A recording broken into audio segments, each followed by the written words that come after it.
एक multipurpose micro computer होता है जिसे साइज, कैपेबिलिटी और प्राइस के हिसाब से इंडिविजुअल यूज़ के लिए बनाया गया है तथा पर्सनल कंप्यूटर को यूज़र के द्वारा डायरेक्टली ऑपरेट किया जाता है। ट्रबल शूटिंग होता क्या है?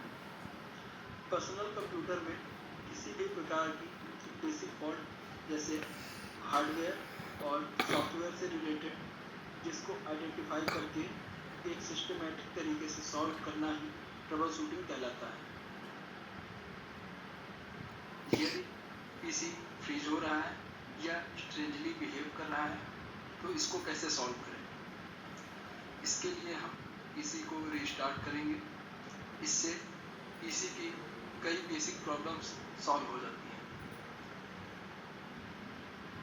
My computer doesn't power up.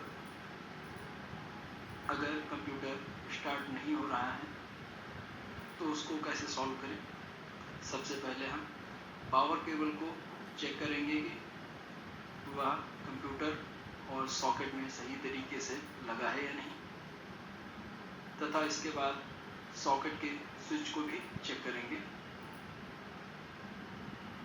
फिर भी यदि कंप्यूटर स्टार्ट नहीं हो रहा है तो अब हम SMPS यानी स्विच मोड पावर सप्लाई को भी चेक करेंगे।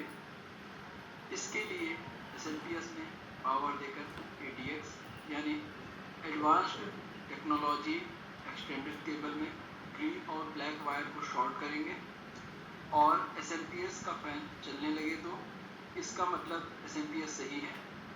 इसके बाद भी यदि कंप्यूटर स्टार्ट नहीं हो रहा है तो मदरबोर्ड में प्रॉब्लम हो सकती है। Monitor not showing display. यदि हम कंप्यूटर ऑन करते हैं और मॉनिटर में डिस्प्ले नहीं आ रहा है तो इसका समाधान कैसे करेंगे? इसके लिए सबसे पहले हमें रैम को निकालना है, क्योंकि हो सकता है उसमें डस्ट जमा हो। इसके लिए उसको इरेजर से साफ करके वापस से इसको लगाएंगे। हो सकता है डिस्प्ले की प्रॉब्लम सॉल्व हो सकती है।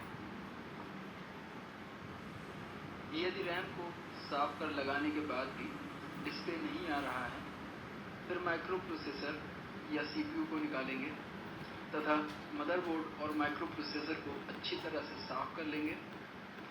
माइक्रो प्रोसेसर पर थर्मल पेस्ट लगाकर इसको CPU स्लॉट में लगा देंगे और कंप्यूटर को ऑन कर देंगे।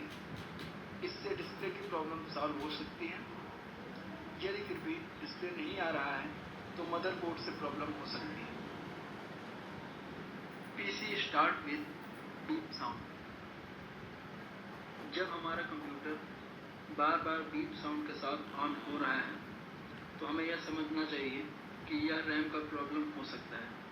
इसके लिए सबसे पहले रैम को निकालेंगे। निकालकर उसको अच्छी तरीके से साफ करेंगे। साफ करने के बाद उसको वापस रैम स्लॉट में लगाएंगे और कंप्यूटर को ऑन करने पर यदि बार बार बीप साउंड हो रहा है तो हमें यह समझ जाना चाहिए कि रैम डिफेक्टिव हो सकती है और इसको बदलना पड़ेगा।